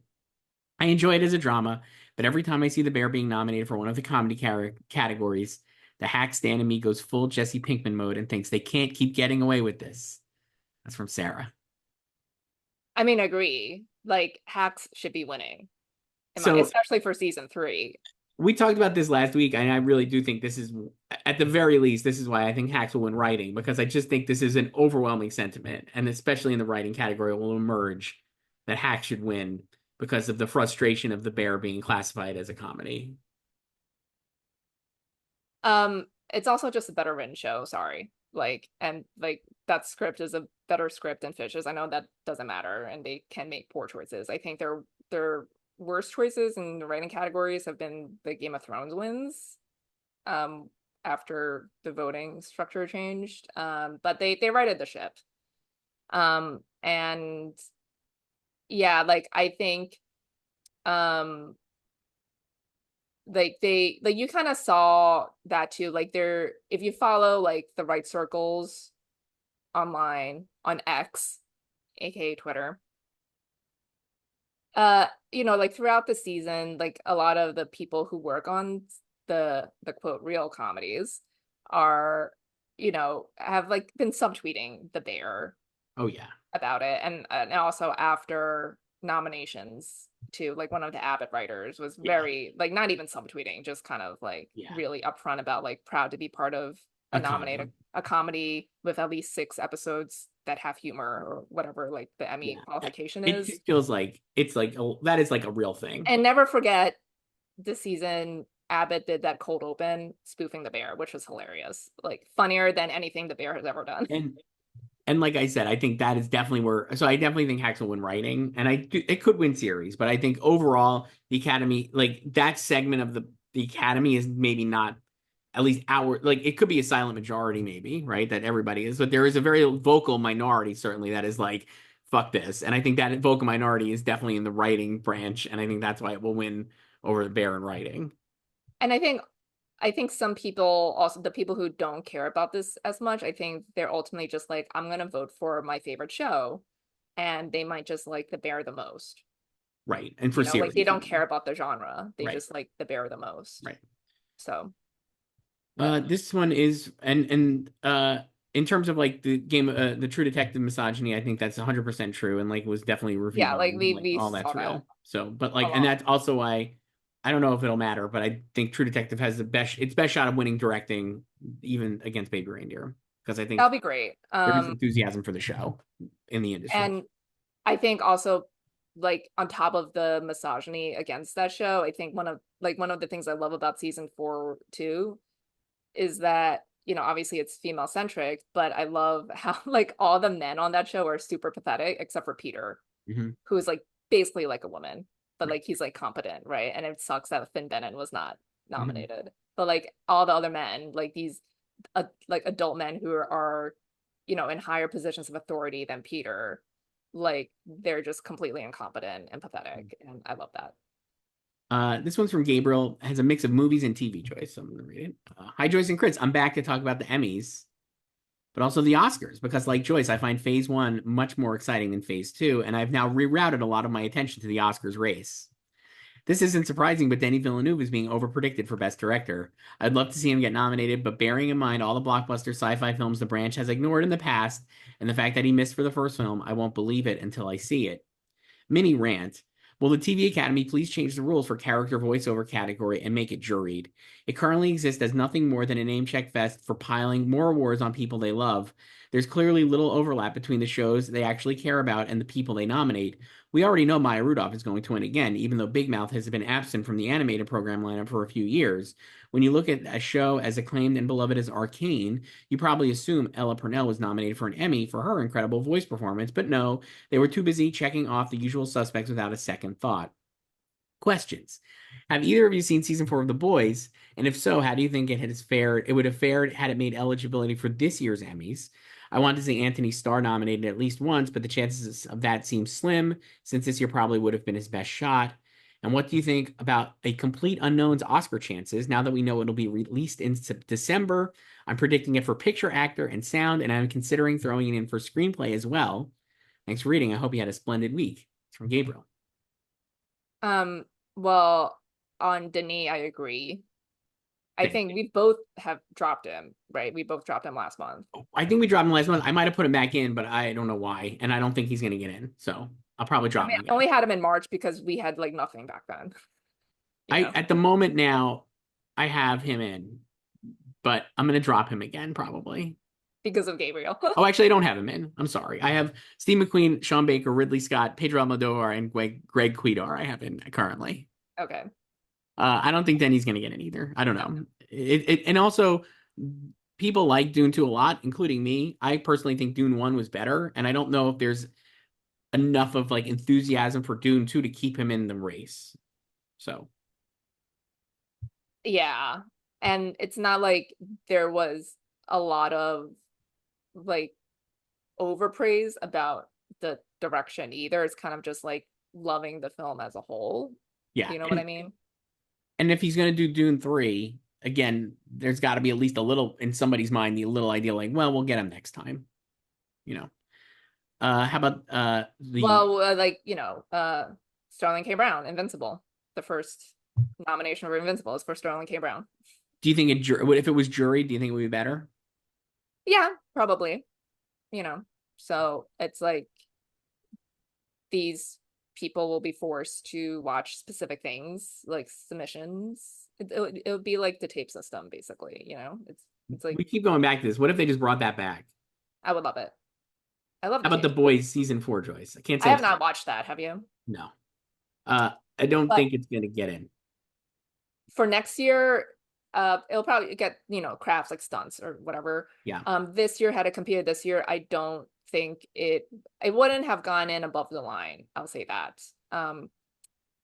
Because I think obviously Fallout and Mr. and Mrs. Smith were above it and were more well liked by the Academy than The Boys. Like it really did get lucky 3 years ago with such an empty field, and it got the drama series nomination. So, and I feel like even though we had some breakthroughs this year for like Matt Berry and the Farah Lunatai, I don't know if Anthony would ever get in. I agree. And how about A Complete Unknown, Joyce? I'm fucking hyped for this. You were so excited about. Well, we had talked about like would they get it in? Like we knew. Well, we were talking about like it could, because they were like it's not like it requires a lot of post. Right. I'll say this. I immediately put it in picture, actor, and screenplay. I haven't done anything yet, so. And I think it could get in for director too, very easily. And I think Timothy could win, frankly. Sure. Okay. I think people want it. I think this year is like shaping up to be, let's say, not as strong as last year. Certainly not as top heavy as last year. And I think it's kind of similar to the drama race this year at the Emmys. It's like people are looking, or they're trying to manifest contenders and strong contenders. So they're really excited for this film to enter the race. And, people also love Timmy and they want him to be nominated and win. And I still have Coleman Domingo winning, but I'm like, Timothy, I definitely think we get nominated just based on obviously past history of their embrace of biopics. Seems likely. Like the trailer obviously a lot of walking, because that whole movie is just him walking, but it just feels like another like Mangold music biopic. It's like it was like very walk the line. Yeah. And that was great for previously. So I'm like, I don't know. I think it'll get in. And we were looking for like a legitimate Searchlight contender, right? Because like A Real Pain has already been out there and a good movie, but in terms of like a Best Picture I think contender, it's more because of like it's obvious Kinds of Kindness is not gonna do anything. no. And I also wonder too if it was like we talked about this when they were filming it. I think like if you wait till next year to release this, They want to get ahead of all the music biopics coming up. you got the Bruce Springsteen movie next year with like Jeremy Allen White as Bruce Springsteen. That will clearly be in like the Oscar race. So like, of course, you got to get the Bob Dylan one out first to make sure you can get in. I could see it being a Telluride too. I don't know. He's had two movies at Telluride, James Mangold. I think it's already done, or it'll be like soaking wet, and they'll just get it on the projector, He was basically. obviously editing as they were filming. Like, Yeah, I mean, he's been wanting to do this for years, so I yeah, think he already had everything in mind. It was just about getting the funding and like yeah. getting like scheduling and everything, getting it And together. So and the singing is done live and whatever. Another one about these. We've got a few of these. This one's from our pal David L. Joyce. Hi, Chris and Joyce, back again. I'm just gonna, he wrote an email last week. We didn't get it until after we recorded. So anyway, just gonna read this one. This is my second email this week because I didn't know you were recording a show on Tuesday instead of Wednesday. You really should let viewers know in advance next time. It's one of those rare times that I think you're right, Chris. I really like The Bear season 3, and I agree with you about your sharp pick for Issa Lopez winning the Emmy for directing a limited series because it's the most director-heavy show, and based on the way it was shot and based on the nomination haul, it looks like many people in the directors branch of the TV Academy will respond to it. I'm really excited the Bob Dylan biopic starring Timothy Chalamet is going to come out this year. I know the movie is shot in your neck of the woods, Chris, and I'm sure based on how your dumb prediction of Austin Butler winning for Elvis, you'll probably have Timothy winning by next week. My question for the creative arts is why is Shogun in first place for both main title design and main theme music? I think it's clearly going to win below the line crafts, but I don't understand why everyone seems to think it's a lock for those when there aren't when those aren't the strongest aspects, when lessons in chemistry titles are so creative and have a great theme that sticks in your head. Also, what date are you revisiting your Oscar picks again?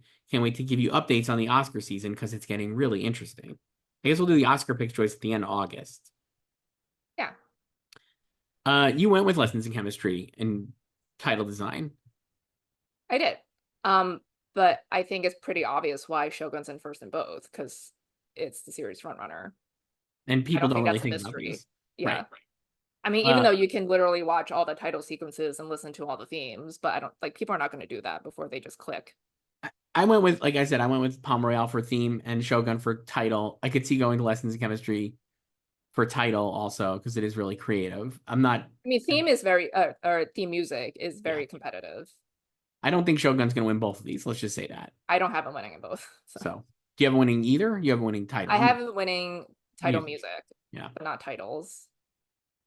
Um, this one's from Jake, I believe. Now, Jake emailed us back in July, Joyce. I didn't read the email then because Wow. it was July 4th, and this is what he said. Hi guys, big fan of the channel. I only really got into predicting Oscars last year. For the last 10 years, I've just watched them. Why is no one talking about In the Hand of Dante? It's being made by Julian Schnabel and is premiering at Venice. Surely it has all the signs of a major contender. Could it finally be Oscar Isaac's time for nomination? I didn't read this because we weren't talking about the Oscars and we had already done our Oscar thing previously. So then Matt just wrote back this week. I'm sorry, Matt, what did it say? Jake, excuse me. Jake just wrote back this week. Hi guys, it's a shame you didn't read my email a few weeks ago on In the Hand of Dante. It's premiering at Venice and no one is talking about it. A surprise contender, maybe.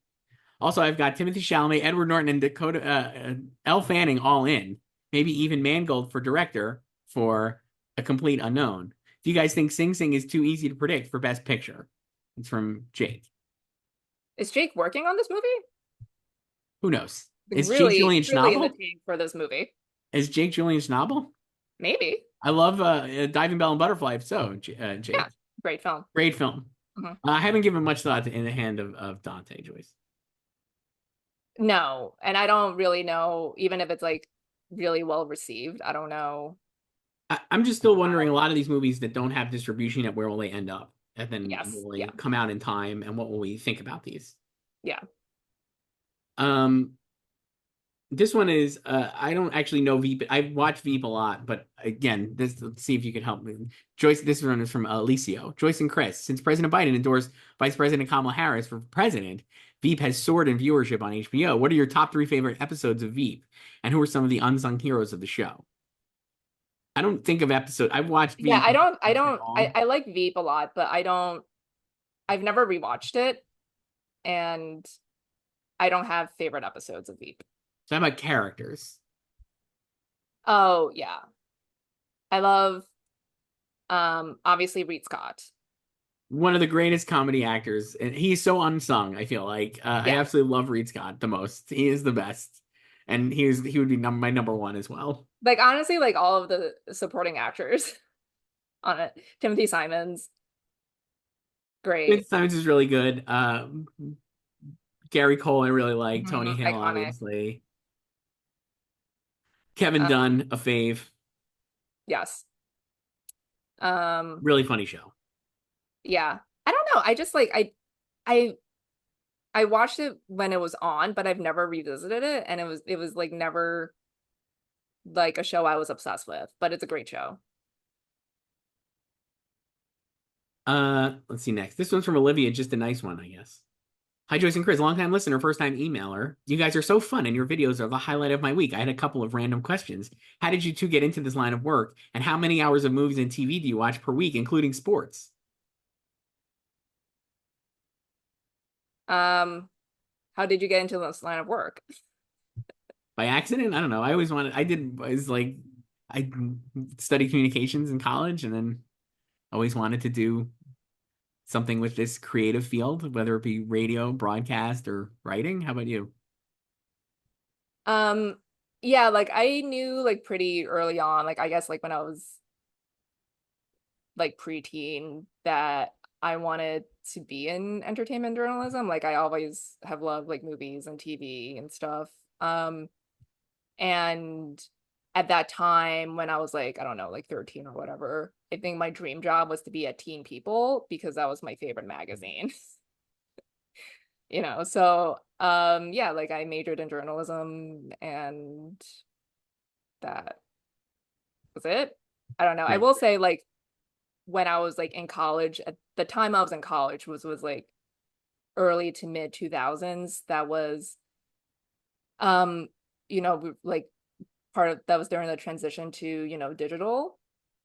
And when I was working at my school paper then, which was obviously print, we were launching our website for the paper, like its website, and we were going to have digital issues, like not in print. And it was so hard for me to find reporters who wanted to write stories for online only because they wanted to be in print. And I'm like, that's completely different now. Like now everything, it's just like so funny to me to think back to like 18 years ago or whatever. And it's I would spend hours like trying to find reporters to assign them a story, and they would ask if it was in print. I'm like, no, it's for the online issue for Friday, and they didn't want it because they wanted to be in Amazing. print. Yeah, Different time. yeah. Um, but I watch like I don't think I watch that much. I mean, sometimes I have like the TV on in the background when I'm doing work, but I'm not actually watching what's on TV, it's kind of like background noise. Like I have a lot of like usually if there's like nothing on in a day, I might have the tennis channel on just to have matches on in the background, and I might have it on mute. That's So funny. I don't watch, I guess I watch like a few movies a week, but nothing crazy. I watch more TV than movies because if I want to rewatch something, I watch TV. So I watch a couple of episodes of Friends every night for Right. sure. But if I want to rewatch something, I rewatch a show. So like I am rewatching 30 Rock Right. right now. But right now, like with the Olympics, I don't watch anything but the Olympics. So Speaking of the Olympics, this one's from Megan. Uh, emailed us at slugfest@golden.com. Hi, Joyce and Chris. The Olympics are finally here. Joyce, I want to hear your best predictions. Who will come out on top in tennis? This is probably Casper's best shot, but I don't see him doing it. Is Caleb going to complete his comeback with a few more gold medals? Do you think Suni is all the way back enough to potentially compete in the all around? Who is going to have the most annoying package that gets overplayed so much that you almost lose hope? AKA this year's Allison Felix. That's from Megan. I think Caleb will have a lot of packages like that, and Simone too, because of their comebacks and the focus on mental health and everything. And Caleb also has a baby now, Okay. so I think yeah, a lot of that. I think Caleb can win the 100 fly. So, so he's only ever won gold medals, and he only won golds in Tokyo, but I think he can do that. And he's not defending the 100 free. Suni, I think she can make the all around, but obviously, I don't think anyone is expecting her to win. Simone will likely win. I hope Suni can podium, but Rebecca Andrade will probably be silver, so maybe Suni bronze. I don't know, Suni silver. Hopefully, I hope she can win gold on bars, her best element. And tennis, yes, it is Casper's best shot, but I don't think he's gonna win. It will probably be Carlos. I still don't know how well Nole is with his knee. But this is obviously the only thing he's missing from his resume.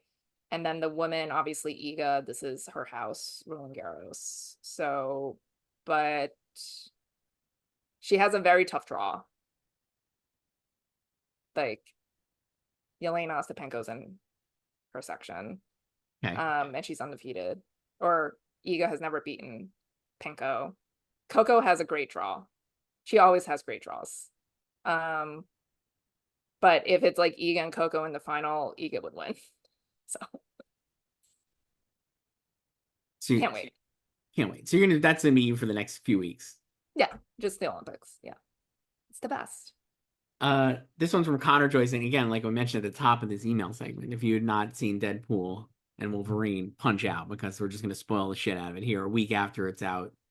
But even though right now we're recording this on Friday, Joyce, the day after it came out in theaters, and I'm reading an Entertainment Weekly article about one of the main cameos and an actor breaking their silence, and everybody was at Comic-Con last yeah, night. they also showed the film at Comic-Con yesterday on Thursday, and they brought out the entire cast, including the people who were unannounced, the cameos. So they were on stage. So here's the email from Connor. Hi, Joyce and Chris. I was so excited to hear that Chris Evans returns as Johnny Storm in Deadpool and Wolverine.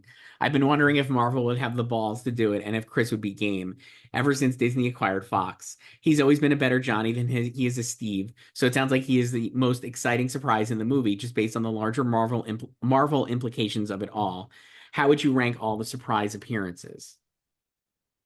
I agree. And this was the thing that my friend and I were talking about years ago after Disney acquired Fox, because it was like when Chris is done with Cap, because he obviously was going to be done with Cap after Endgame. It's like Kevin should just make Chris be Johnny.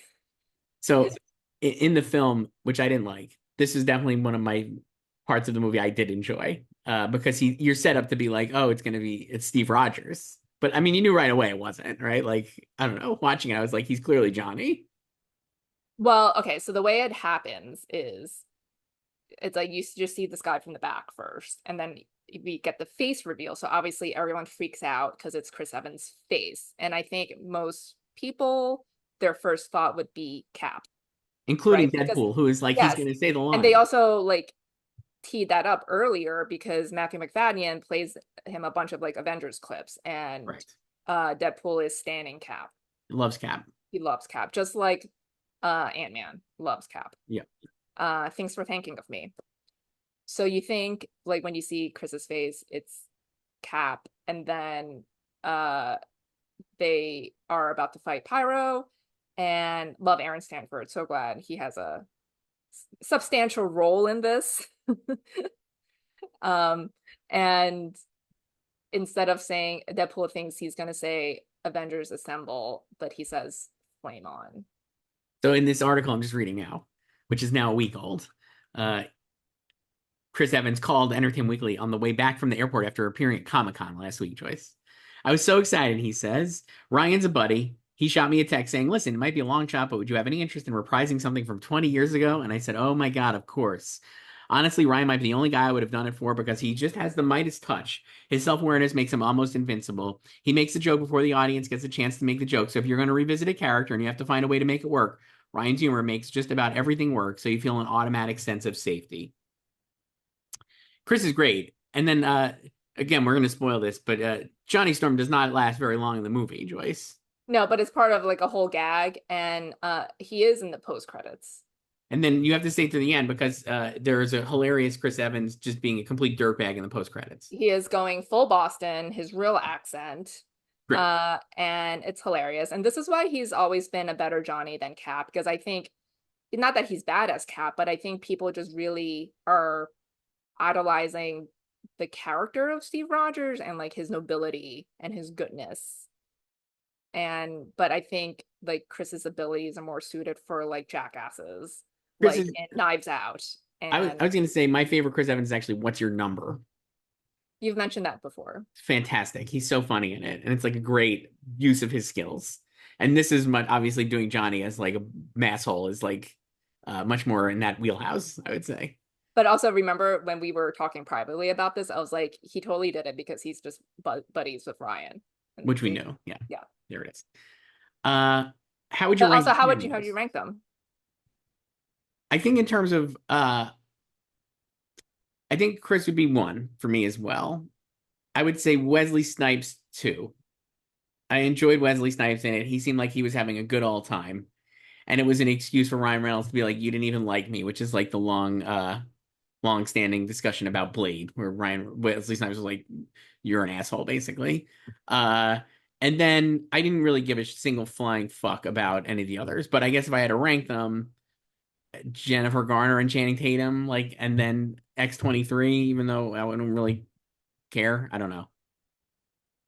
Yeah, I don't really care either. I think Chris is the most impactful because he's also the first one. Yeah. Right. And then the other ones, I mean, Jennifer Garner, we knew she was already in the movie because that was one of not a surprise. Like her casting was reported last year. Yeah. And I mean, as soon as I saw those like legs in frame, I'm like, it's Elektra. Yeah. Yeah, Jennifer Garner was fun because, you know, I feel like his version of Gambit has been long forgotten, you know, so I think it's like a nice fulfillment of that. And then the whole accent thing. Yeah, I just didn't. I like Channing Tatum. I just was like, this is going on for a while. And they really ran that into the ground. You didn't like that, but you love all the fact nonsense. This is who you are. The which one? The fact nonsense. Oh, so funny. Love a haunt. Not so much Deadpool. And then like Wesley was fun to see, but yeah, I don't know. I haven't thought about this since I saw the movie. And there's no other real cameos. I guess there was like did you clock? So obviously Blake Lively is in it, not, or at least her voice. Did you like all the Deadpool? I don't care about like all the Deadpools. Apparently Matthew McConaughey voiced the cowboy one. Is that real? I didn't even notice that. There's a whole bunch of people whose names I'm just like Nathan Fillion was one. Yeah, and like Rob McElhenney. I think Rob McElhenney was the TVA agent who Deadpool propositions outside of the apartment. You don't see his face, but I think that's who it is. And then Ryan and Blake's 2 of their kids are like the baby Deadpool and the kid Deadpool. By the time this is going to be watching this, Deadpool probably has already made $1 billion. So we'll see. I was a little disappointed they didn't do enough. You know what? For my money, they didn't do enough of Josh Trank Fantastic Four, Joyce. I've never seen that one. Last one, speaking of me not liking movies that people seem to like. Chris, this is from Bianca. Chris, why do you hate Roadhouse? What do you have against fun and goofy movies? Joyce, I didn't like Roadhouse. I thought it was a piece of shit. Okay. But why? In the case of Roadhouse, I thought it just looked kind of rough. I didn't like the visuals. I didn't like the CGI fights mixed with like the real fights. And if there were a lot of real fights, I didn't think it worked. And I just felt like it like tried to replicate the idea of what made Roadhouse good without actually just doing it. And I didn't think it worked at all. Jake is fine in it, but I prefer him in like Presumed Innocent, certainly in Ambulance. So I just didn't think it worked at all. My big issue now is a lot of movies I think just look visually bad. And so that was one of the reasons I really like Twisters, is because it's shot on film and it looks like a real movie. And it like gets the total idea of what a real movie is. Nowadays, most movies just look like they're not even TV movies, because I watch TV shows and I'm like, these shows look great. Presumed Innocent, Reservation Dogs, The Bear, Hacks, even. They just look really good. But I don't know what, there's this like streaming movie look that I don't like. It's like usually a Netflix or Amazon look. See, I prefer the look of OG Twister to the look of Twisters. Like, I felt like the Twisters in Twister look more real than the Twisters in Twisters. I don't mean that. I mean, not the visual effects. I mean, like the actual, like Twisters, I guess, was shot. You could tell they were actually outside, right? Like, Well, I mean, yeah, like, and they that were you in can't say that with a Florida. lot of movies nowadays, where it's like, oh, this is just on a set that they're like, or in a volume that they're just making it look like real. Uh, Well, I don't have problems with sets because most things are shot on sets, like sets or builds. Those are still real. They're just not on location. I think it's like the CGI mix component that can be bad, but most things are on sets.